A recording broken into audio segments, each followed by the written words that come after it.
அல்லாஹ் எப்படி இந்த உலகத்தை படைச்சிருக்கிறான் என்கிற இந்த ஒரு மெசேஜ் நம்மள என்ன செஞ்சனே, பணத்தை பார்த்து அதிகமான செல்வம் ஒரு ஆட்டை இருக்குதுங்கிறத பார்த்து நமக்கு ஒரு ஏக்கமோ ஒரு பேராசையோ ஒரு பொறாமையோ வருவதிலிருந்து இது தடுக்கும். அது போக உனக்கு அது குறைண்டே நினைக்கிறியா, அதனால ரொம்ப கஷ்டப்படுறியா, கவலையே படாத. இந்த கஷ்டம் இந்த உலகத்தில் எவ்வளவுக்கு கஷ்டப்படுவதாக நீ நினைத்து சபுர் பண்ணுகிறாயோ அதுக்கு தகுந்தவாறு அங்க கிடைக்கும். ஒரு 50 60 70 வருஷத்து உலக வாழ்க்கைக்காக வேண்டிதான் இவ்வளவு பண்றீங்க. இதுக்கு அப்புறம் அழியாத நிரந்தரமான ஒரு பெரு வாழ்க்கை இருக்கிறது. அங்க போனோம்னு சொன்னா நம்மளை பார்த்து யாரெல்லாம் கேலி பண்ணாங்களோ அவங்கள பார்த்து நம்ம கேலி பண்ணுவோம்.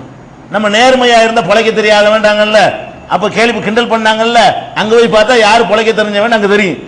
நம்ம தான் பொழைக்க தெரிஞ்சிருக்கோம், கரெக்டான தேர்ந்தெடுத்திருக்கிறோம்னு தெரியும். ஆஹா, நம்ம சரியான ரூட்ல போனதுக்கு இங்க பாரு, மாளிகையை பாரு, கோட்டை கொத்தளத்தை பாரு, தோட்டம் தரவுகளை பாரு, அதை பாரு, இதை பாரு, நல்லா நான் தருவானே.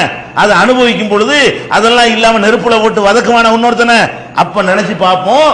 நேத்தெல்லாம் இவங்க கேலி பண்ணாங்கல்ல, நம்மளை கிண்டல் பண்ணாங்கல்ல, நம்ம பைத்தியக்காரத்தனமா நடக்கிறோம், பொழைக்க தெரியல, சம்பாதிக்க தெரியல சொன்னாங்கல்ல, நம்ம இப்ப நல்லா இருக்கிறோம். அப்ப ஒரு அறிவாளி என்ன செய்யணும், இன்னைக்கு என்ன கிடைக்குதுன்னு பார்க்கிறதை விட இன்றைக்கு சிலதை தியாகம் செய்து நாளைக்கு அது பெருசாக கிடைக்கும் என்றால் அதைத்தான் அறிவாளி தேர்ந்தெடுக்கணும். ஒரு அறிவாளி என்ன செய்யணும், இன்னைக்கு கிடைக்கிற 100 ரூபாயை விட நாளைக்கு கிடைக்கிற 1000 ரூபாய் நம்ம என்ன செய்யணும், 1000 ரூபாய்க்காக 100 ரூபாய் இழக்கலாம். விவசாயம் அப்படித்தான் நடக்குது. விவசாயத்தில் ஒரு இலக்கத்தானே செய்யறான், 4 மூட்டை நெல்லையும் கொண்டு கொட்டிடுறானா இல்லையா, பார்த்தா இழந்த மாதிரி தெரியுது, பின்னாடி பார்த்தா 400 மூட்டையா இருக்கிறான். அப்ப 4 மூட்டை உள்ள கொட்டினா தானே செய்யும் 400 மூட்டை வரும். அதனால நம்ம இழக்கிற மாதிரி தெரியறதெல்லாம் இழப்புன்னு நினைச்சிடக்கூடாது. அப்படிங்கிற ஒரு இதை புரிந்து கொண்டோமே ஆனால் அது இன்னொரு வகையில் ஆறுதல் தரும். அதுக்கு தான் ரசூல் ஸல்லல்லாஹு அலைஹி வஸல்லம் சொல்றாங்க, நீங்க இந்த உலகத்துல பொருளாதார கஷ்டம் உள்பட வேற எந்த மாதிரியான கஷ்டத்துக்கு நீங்க உள்ளானாலும் சரி, அந்த கஷ்டத்துக்கு அங்க கூலி இருக்குது. ஆனா கஷ்டப்படுற எல்லாருக்கும் கூலியா?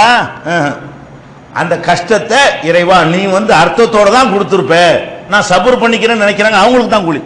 கஷ்டப்படுறவனுக்கெல்லாம் கூலி இல்லை, கையை வெட்டிட்டு போயிட்டாங்க, ஓடா எவன்டா ஆதான் அப்படின்னு போயிட்டான்னு வைங்க, அவனுக்கெல்லாம் கூலி கிடையாது. அதை அல்லாஹ் கொடுத்தது என்ன செய்யணும், சபரோட சகித்து கொண்டு ஏற்றுக்கொள்வார்களே ஆனால் அவர்களுக்கு என்ன கிடைக்குது மறுமையில, அவங்க அமலுக்கு கூலி கிடைக்கிற மாதிரி அவங்களுக்கு ஏற்பட்ட துன்பம் நீங்களா தேர்ந்தெடுத்தது இல்லை, நம்ம செஞ்ச அமலுக்கு கூலி தர அர்த்தம் இருக்குது. நம்முடைய தொழுகைக்கு கூலி தரலாம், நம்முடைய நோம்புக்கு கூலி தரலாம், நம்முடைய தான தர்மத்துக்கு கூலி தரலாம். நம்ம கீழே விழுந்தது கூலி தர்றாண்டா, தடிக்கு கீழே விழுந்துட்டோம், மண்டை உடைஞ்சு போச்சு, இந்தா இதுக்கு 1000 ரூபாய் வச்சுக்கங்கிறான்ல. இது நம்ம ஒண்ணுமே செய்யல, நம்மளதான் கீழே விழுந்திருக்கோம், போய் மண்டையை முட்டிடுறோம், மண்டை முட்டிட்டு என்ன செய்யுது, ரத்தம் ஓடுது, இதுக்கு கூலி. இது கூலி கிடைக்குமா? இதுக்கு கூலி கிடைக்கும். எதனால கிடைக்குது, மண்டை முட்டின உடனே சரி இறைவா நீ ஏதோ ஒரு நன்மைக்கு செய்யற அப்படின்னு சொல்லி இறைவனுடைய அந்த கதிரை பொருந்தி கொண்டோம்னு சொன்னா என்ன, அது கூலி தரக்கூடியது ஆயிரும். எல்லா கஷ்டத்துக்கும் இந்த ஆறுதல், பொருளாதாரத்தில் உள்ள கஷ்டத்தை பெரிய கஷ்டம் நினைக்கிறோம், அதுக்கு ஆறுதல் ரசூல் ஸல்லல்லாஹு அலைஹி வஸல்லம் சொல்றாங்க பாருங்க, மை யுரிதில்லாஹு பிஹி கைரன் யுஸிபு மின்ஹு. ஒரு மனிதனுக்கு அல்லாஹ் நன்மையை நாடி விட்டான் என்று சொன்னால் அவனை சோதிப்பான், கஷ்டத்தை கொடுப்பான். நன்மையை நாடுறவனுக்கு தான் கொடுப்பான், நல்லா விளங்கிக்கணும். யாருக்கு நல்லது செய்ய நாடுறானோ இவன் உள்ள தப்பு பண்ணிட்டு இருக்கிறான், இவனை ஒன்னும் செய்யாம விட்டா நரகத்தில் போட்டு இவனை வேக வைக்கணும், இங்க என்னத்தையா கொடுத்து கணக்கை நேர் பண்ணிடுவோம், நல்லா செஞ்சிடறான். இப்ப நமக்கு சொர்க்கத்தை தர நினைக்கிறாங்க, ஆனா மார்க்கு கம்மியா இருக்குது. இந்த மார்க்குக்கு இவன் எப்படி சொர்க்கத்தில் போறது, சரி அப்படின்னு நினைச்சு எல்லாம் என்ன பண்றான், நீனா அமல் செய்ய மாட்டேங்கிறீங்கள, இந்த வைத்த வழி 10 தீராத வைத்தல போ அப்படின்னு நமக்கு ஒண்ணு தந்து போறான். நம்ம அமல் செய்யறது இல்ல, நமக்கு அவனா ஒண்ணு திணிச்சிடறான். எல்லாம் நீ செஞ்சா நல்லா இருக்கேன், எல்லாம் நீ பார்த்து குணமாக்கலான்னு துவா செஞ்சுக்கிட்டு அதை சகிச்சுக்கிட்டு இருந்தோம்னு சொன்னா அந்த வைத்த வழி ஒவ்வொரு செகண்டும் சகிக்கிறீங்கல்ல, ஒவ்வொரு மைக்ரோ செகண்டும் சகிச்சுக்கிட்டு இருக்கிறீங்கல்ல, அதுக்கு கூலி எழுதப்படுது. அப்ப நன்மையை நாடித்தான் நல்லதை செய்யறான். அங்க போய் பார்த்தா நம்ம அமலுக்கு கிடைக்கிற மாதிரி எதுக்கும் கிடைக்கிறது, நம்ம துன்பங்களை சகித்துக் கொள்றோம் இல்லையா, சகித்துக் கொள்வதற்கும் பரிசு கிடைக்கிறது. அப்ப இந்த துன்பங்களை சகித்துக் கொள்றதுனால போதும் நினைச்சு சகிக்கிறீங்கல்ல, சகிப்பு தான். மற்றவன்ல சோத்துக்கு வேண்டாம் 2000 ரூபாய்க்கு சோறு தின்றலாம், ஒரு டிவி வேணுமா நம்ம நல்லா இருக்குமே ஆசைப்படுறீங்க, ஒரு ஃப்ரிட்ஜ் இருந்தால் ஜிலு ஜில்லு தண்ணி குடிக்கலாமே ஆசைப்படுறீங்க, அது கொஞ்சம் சகிக்கத்தான் செய்றீங்க. போதுமாக்கி கொண்டாலும் கூட சில நாக்குடைய சுகங்களை நீங்கள் சகித்து தான் ஆக வேண்டி இருக்குது. மற்றவங்களுக்கு கிடைக்கிற அந்த இன்பம், எல்லாரும் மெத்தையில படுக்கிறாங்க, வெறும் பாயில படுக்கிறோமே, உடம்புல அழுத்துத, மெத்தையில படுத்தா குஷன்ல படுத்தா அழுத்தாம இருக்குமே, சகிக்கத்தான் செய்யறோம். போதுமாக்குறது சோத்துக்கு போதுமாக்கிறலாம், மேற்கொண்டு இன்பங்கள் இருக்குத அதை நம்ம சகிக்கத்தான் செய்கிறோம். இந்த சகிக்கிறதுக்கு என்ன கிடைக்குது, சகித்து சபுராக சகித்து கொண்டால் அங்க அது ஒரு சவாபாக வணக்கமா மாறுதுன்னு சொன்னா, அப்ப இஸ்லாமிய பொருளா எப்படி பொருளான்னு பாத்தீங்களா?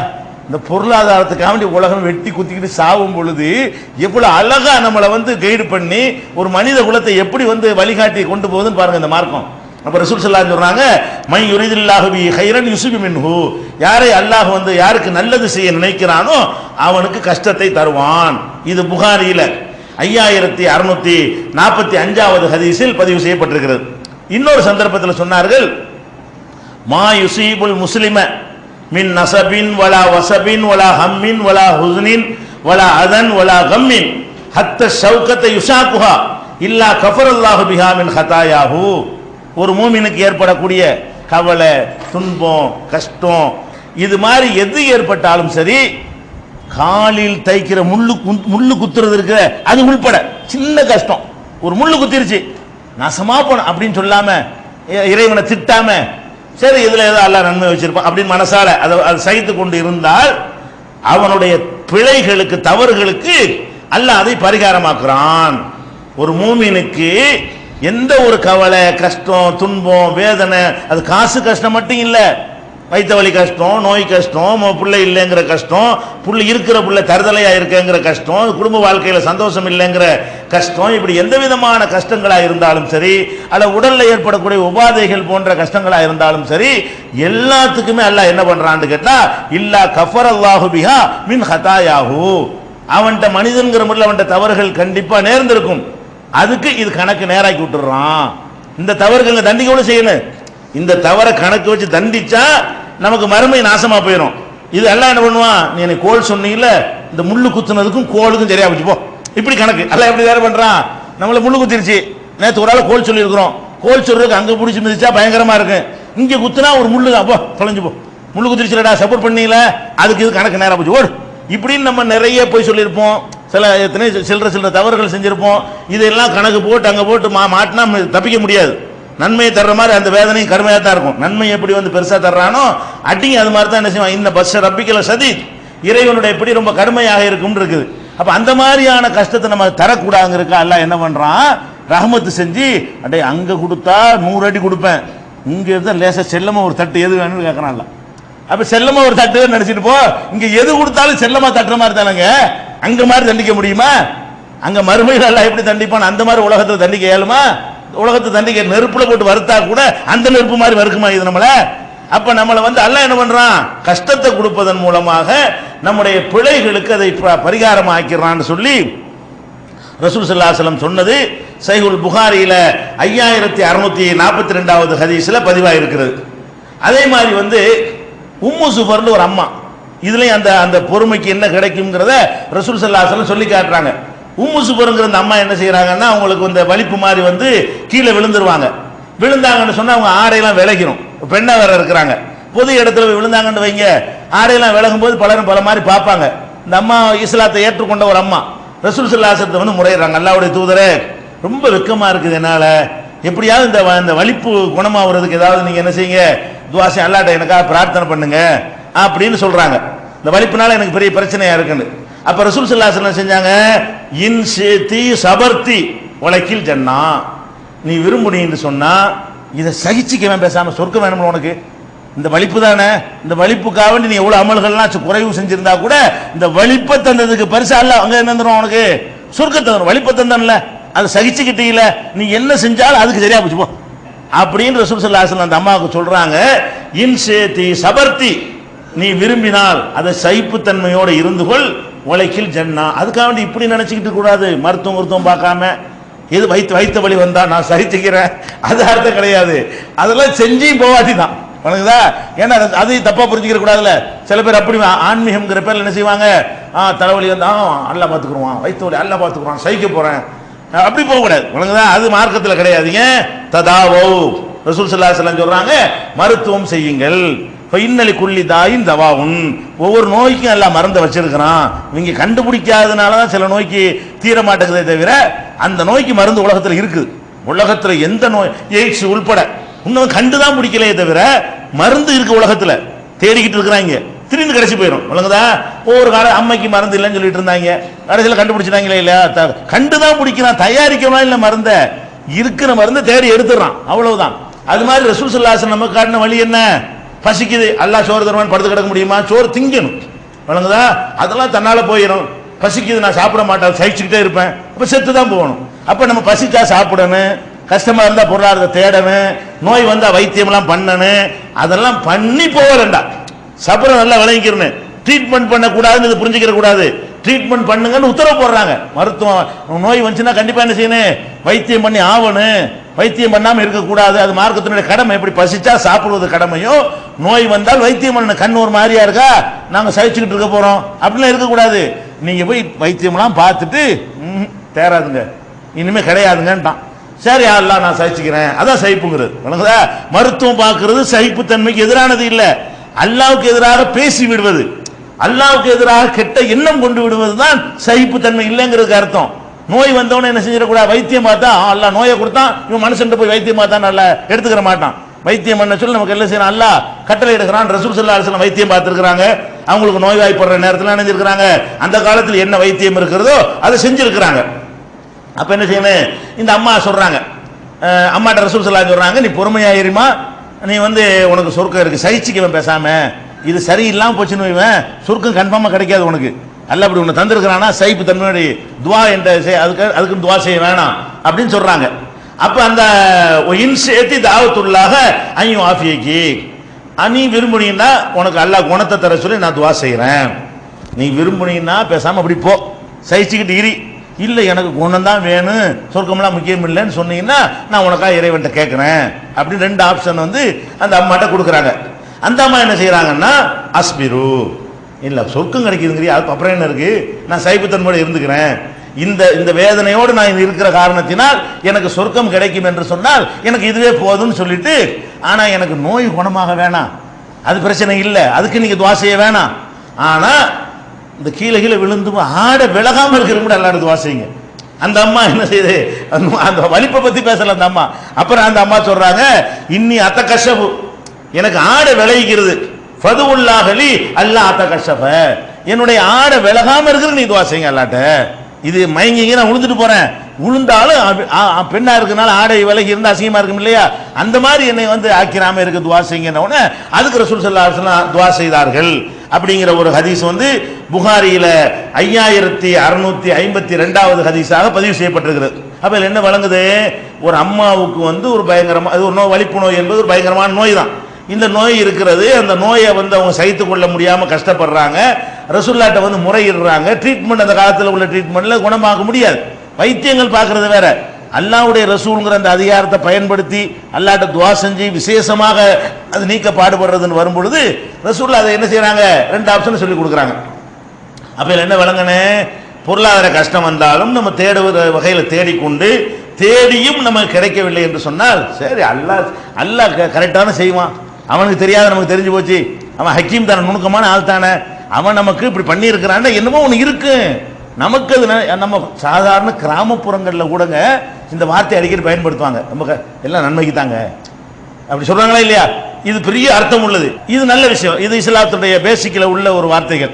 இந்த மாதிரி நம்ம எடுத்துக்கணும், எல்லாம் நன்மையாக தான் இருக்கு, இதுக்குன்னு ஒரு கயிறு நமக்கு கிடைக்கும், இங்க கிடைக்காவிட்டால் நிச்சயமா மறுமையில் என்ன செய்யும் நமக்கு கிடைக்கும் என்று சொல்லி இதை ஏற்றுக்கொள்ள வேண்டும்.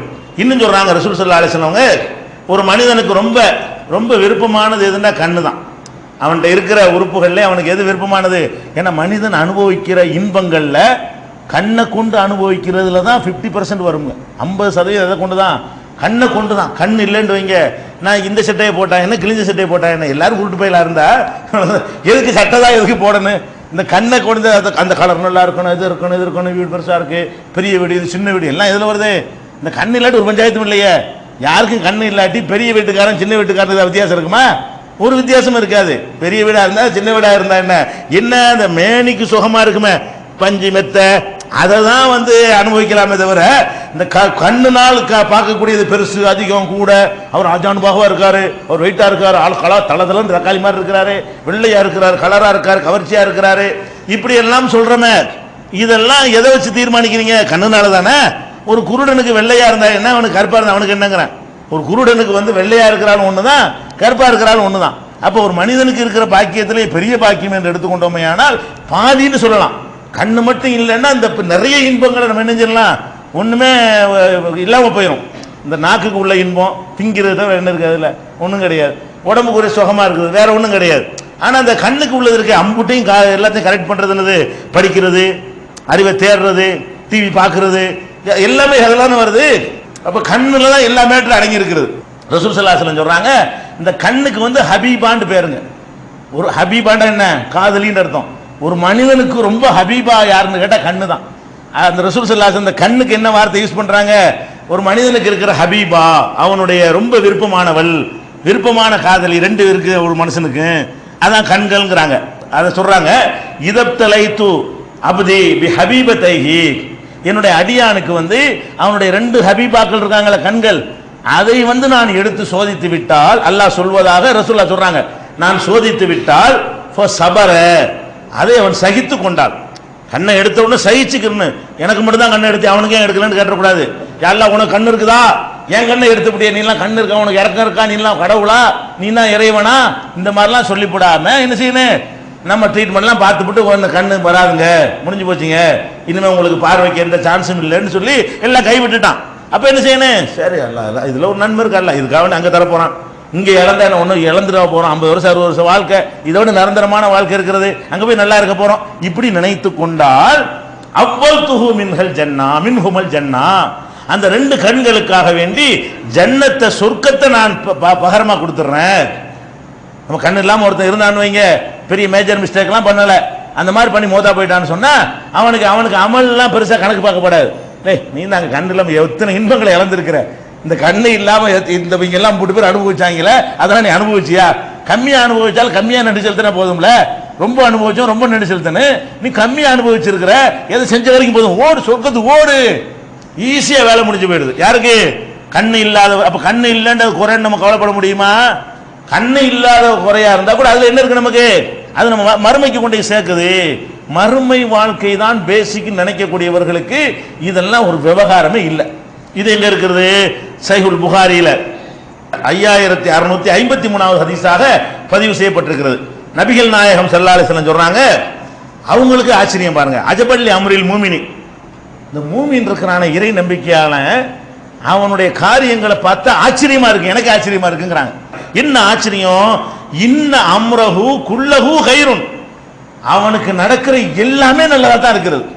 அவனுக்கு எது நடந்தாலும் சரி, கோடி கோடியா பணத்தை கொடுக்குறானா அதுவும் நல்லதா தான் ஆக்கிற முடியும், பணத்தை எடுத்துக்கிறானா அதுவும் நல்லதா, நல்ல ஷார்ப்பா பார்வை இருக்குதா அதுவும் நல்லதுதான், பார்வையே போச்சா அதுவும் நல்லதுதான், ஊனமே இல்லையா அதுவும் நல்லதுதான், கைகாலெல்லாம் உடைஞ்சு போச்சா அதுவும் நல்லதுதான். இப்படின்னு ரசூலுல்லாஹ் சொல்றாங்க, இந்த மூமின்களுக்கு எது நடந்தாலும் நல்லதாவில் ஆகிடுது. எப்படி ஆகுது, வலைஸ ذلك لأحد إلا للمؤمن, இறை நம்பிக்கையாளனை தவிர, மூமினை தவிர வேற யாருக்கும் இந்த பாக்கியம் இல்ல அப்படின்னு சொல்லிட்டு அதை விளக்குறாங்க, தஃப்சீர் பண்றாங்க. ரசூல் ஸல்லல்லாஹு அலைஹி வஸல்லம் எப்படின்னு கேட்டா, இன் அஸாபத்துஹு ஸர்ரா, அவனுக்கு சந்தோஷமான மகிழ்ச்சி தரக்கூடிய ஒரு காரியம் ஏற்பட்டு விட்டால், ஷக்கர, நன்றி செலுத்தி விடுகிறான் உடனேயே, ஃபகான கைரன் லஹு, அது நல்லதுல முடிஞ்சிருது.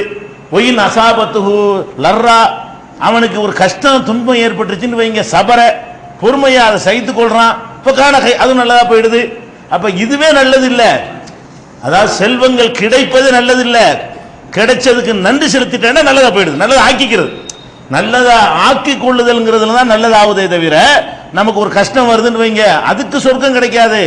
அந்த கஷ்டத்தை எப்படி நம்ம எடுத்துக்கொள்கிறோம், நமக்கு இன்பம் வருதுன்னு வைங்க, அதுக்கு சொர்க்கம் கிடைக்காது.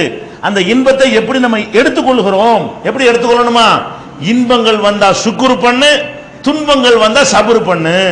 சுக்குரும் சபுரும், சுக்குரு வந்து இன்பத்துக்கு உள்ளது நன்றி, சபுரு பொறுமை என்பது சகிப்பு என்பது துன்பத்துக்கு உள்ளது.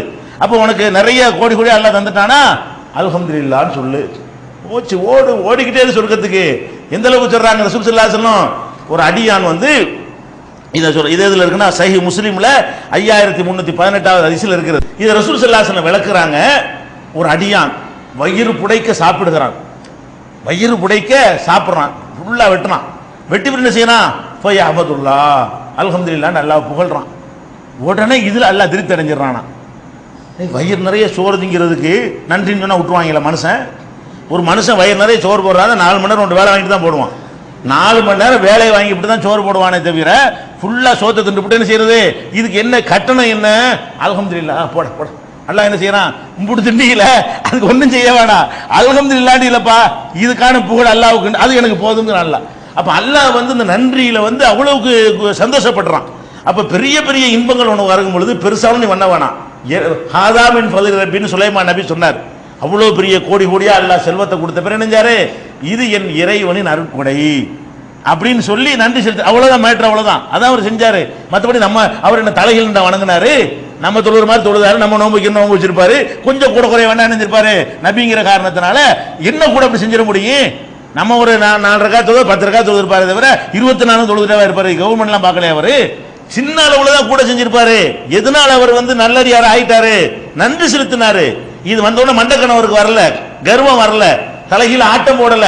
அந்த மாதிரி நீ நடந்து கொண்டாயானால் அதுவே போதும்னு சொல்லி அல்லாஹ் சொல்றான். அப்ப ஒரு சின்ன ஒரு விஷயம் அல்லாஹ்வுக்கு போதும், நன்றி செலுத்துறதுக்கு அல்ஹம்துலில்லாஹ் முடிஞ்சு போச்சு கதை. அப்ப அந்த மாதிரி எல்லாத்தையுமே நன்மையை ஆக்கி கொள்ளலாம். அப்ப நமக்கு வறுமை வந்தா கவலைப்படலாமா? எனக்கு சோறு இல்லையே, கஷ்டப்பா, அல்ல அப்படி ஆக்கிட்டானே, என்னை மட்டும் இப்படி ஆக்கிட்டானே, நான் நல்லா இருக்கேன், எதுக்கு போட்டுட்டு இருக்கிற? மறுமையை நம்புறவனுக்கு இதெல்லாம் ஒரு விஷயமா? போயா, நீ உன்னை விட நான் அல்ல என்ன நல்லா ஆக்குவான், நான் சபர் பண்ண போறேன், எனக்கு அல்லாஹ் தந்ததை கொண்டு நான் வாழ போறேன், இதுக்காக நாங்க பரிசு எனக்கு கிடைக்க போகுது, அங்க எனக்கு தண்டனை இல்லாம ஆக்குறதுக்காக வேண்டியோ, பரிசை பெருசா தர்றதுக்காக வேண்டியோ, 100 ரூபா தர இடத்துல 1000 ரூபா தருவான், அப்படி பெருசா தருவதற்காக வேண்டியோ இங்க கொஞ்சம் கஷ்டப்படுத்துறான், போய்கிட்டே இரு, இப்படி சொல்லக்கூடிய ஒரு மார்க்கம். அதே மாதிரி வந்து இன்னொரு தடவை ரசூல் ஸல்லல்லாஹு அலைஹி வஸல்லம் அவங்கள்ட்ட கேட்குறாங்க, ஐயுன் நாசி அஷத்து பலான், மனிதர்கள்லையே ரொம்ப ரொம்ப பலாய், அதாவது ரொம்ப ரொம்ப கஷ்டத்துக்கு உள்ளானவங்க யாரு? யார் ரொம்ப கஷ்டப்பட்டது யார் மனிதர்கள்லையே? விதிவிலக்க 2-3 பேர் இருப்பாங்க. பொதுவாக இது கேட்கப்படுது ரசூல் ஸல்லல்லாஹு அலைஹி வஸல்லம் அவங்கள்ட்ட. அப்ப ரசூல் ஸல்லல்லாஹு அலைஹி சொல்றாங்க, அல் அம்பியா, நபிமார்கள். எல்லா நபியும் இல்லை, அதுதான் விதிவிலக்குன்னு சொல்லிட்டேன். சுலைமான் நபி மாதிரி 1-2 பேர், தாவூத் நபி மாதிரி 1-2 பேர் என்ன செய்வாங்க, பெரிய அளவு கஷ்டப்பட ராஜாவா இருந்ததுனால அவங்களுக்கு ஒரு துன்பங்கள்லாம் வந்திருக்காது, இந்த மாதிரி கஷ்டங்கள் வந்திருக்காது. பெரும்பாலும் எடுத்துக்கொண்டீர்களே, ஆனால் ரொம்ப கஷ்டம் யாருக்குன்னு கேட்டா, எந்த மனிதரை இறைவன் தன்னுடைய தூது செய்தியை சொல்வதற்கு தேர்ந்தெடுத்து கொண்டானோ அந்த தூதர்களுக்கு தான் ரொம்ப பலாய்கள் ஏற்படும். அவங்க தான் ரொம்ப கஷ்டப்பட்டிருக்கிறாங்க. சாப்பாட்டுல இருந்து, இன்பத்தில இருந்து, வசதி வாய்ப்புகள்ல இருந்து எல்லாம் அவங்களுக்கு தான் எல்லாம் குறைவா கொடுத்துருக்கிறான். சும்மல் அம்சலு பல் அம்சலு. அதுக்கு பிறகு யாருன்னு பாத்தீங்கன்னா, அதற்கடுத்து நல்ல நல்ல மனிதரா வாழக்கூடியவர்கள், அதற்கடுத்து நல்லவரா வாழ, அப்படிதான் நல்லவர்களா எவ்வளவு வாழ்றாங்களோ அதுக்கு தகுந்த மாதிரி தான் துன்பங்கள் வரும் என்று நபி ஸல்லல்லாஹு அலைஹி வஸல்லம் அவர்கள் வந்து விளக்கி சொல்றாங்க.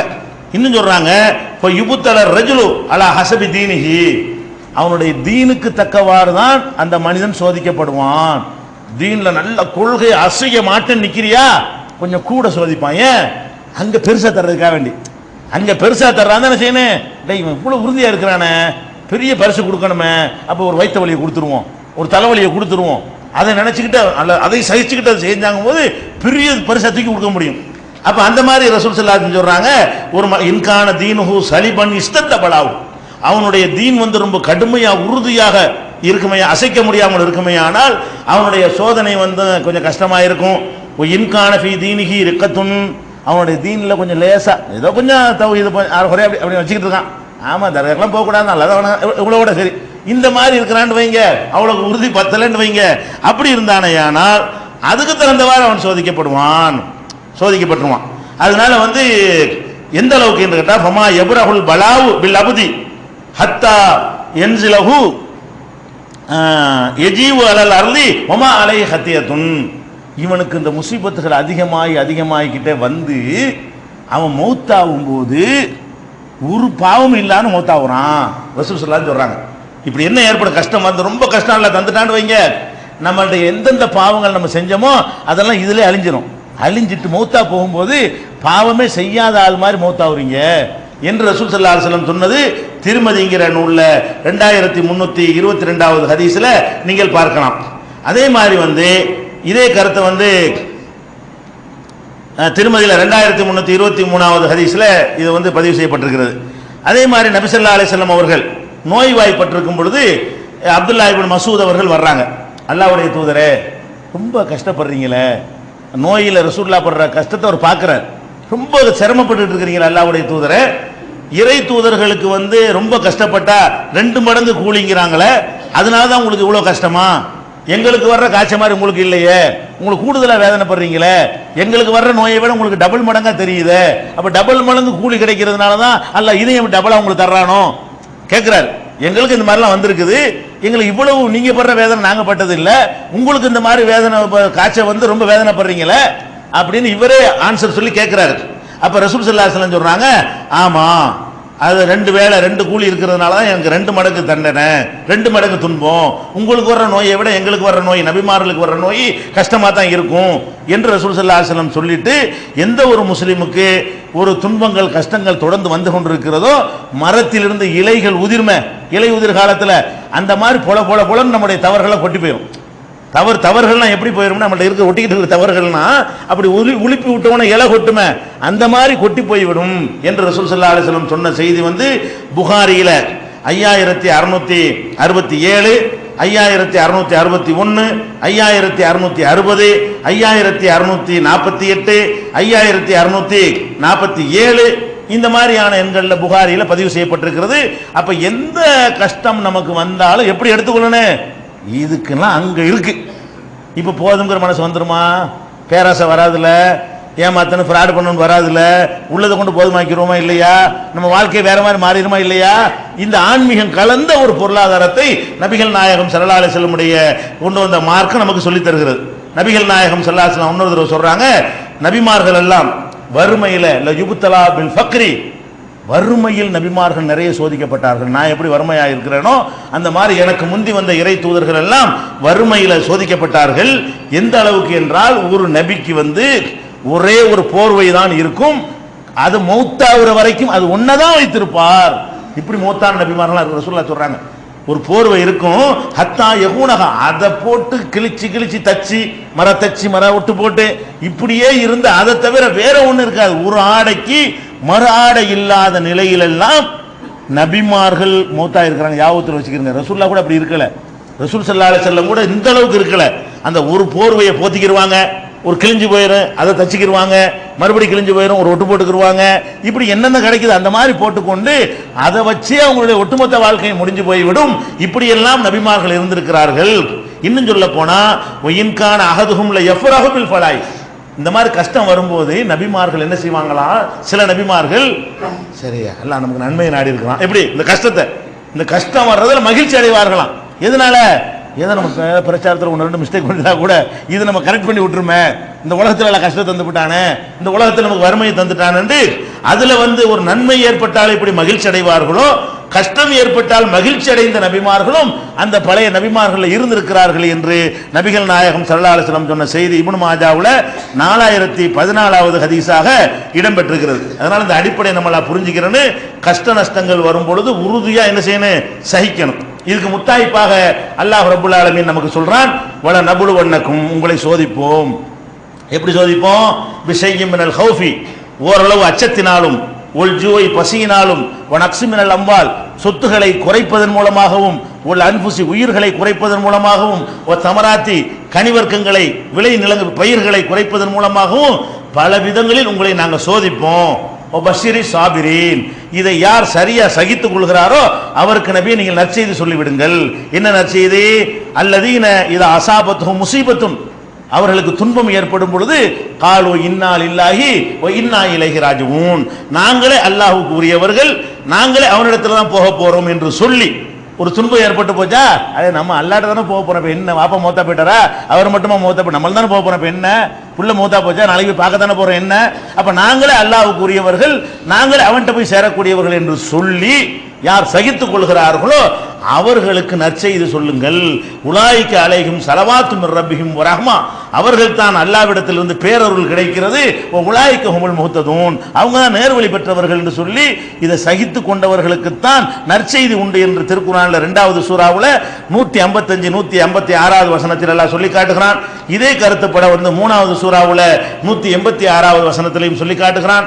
ஆக இந்த உலகத்துல எவ்வளவு பெரிய துன்பம் கஷ்டங்கள் வந்தாலும் நம்ம என்ன செய்யணும், சபுரையும் பொறுமையும் கையாண்டு இது வந்து மறுமையில் நமக்கு இது பயன் தரக்கூடியது ஆகும் விளங்கி, இந்த குறைகள் நமக்கு மட்டும் இல்லை, வேற வேற குறைகள் மற்றவனுக்கு இருக்குது, நம்மளை மட்டும் அல்லாஹ் மட்டம் தட்டிடல என்பதையும் உணர்ந்து நடந்து கொண்டோமையானால் அல்லாஹ் எதை நமக்கு தருகிறானோ அதை கொண்டு போதுமாக்கக்கூடிய நன்மக்களாக நம்ம மாற முடியும்.